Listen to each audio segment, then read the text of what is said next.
Hey guys, Nathan Haggerty here, the member for Leppington. I've seen a lot of activity on Facebook and had a lot of inquiries about sightings of snakes, and that's particularly evident out here in parts of Leppington where we're getting subdivisions that are taking place in what is, I guess, natural snake habitat.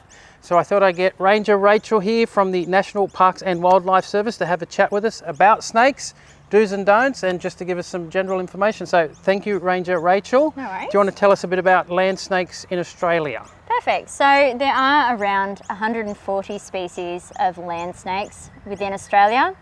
Your two most common that you'll find within the Sydney Basin, so places like Leppington, your red-bellied black snakes and your eastern brown snakes. Often you won't really see snakes because they are really good at avoiding humans.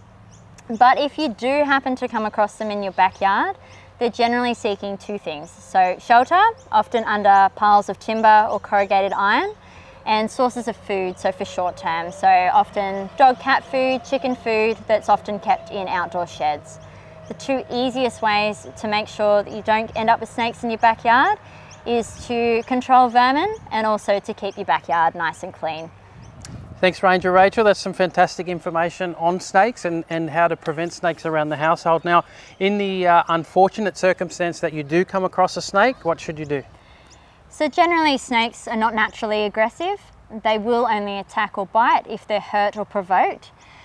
If you do come across a snake, the best thing to do is not to make any sudden movements, to be quiet and just calmly back away and walk away from the snake and leave it be. If you do happen to come across a snake in the backyard and you're concerned about where it's located, the best thing to do is contact your local licensed snake catcher.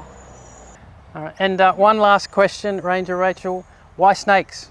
How did you become a snake expert? Why the attraction to snakes?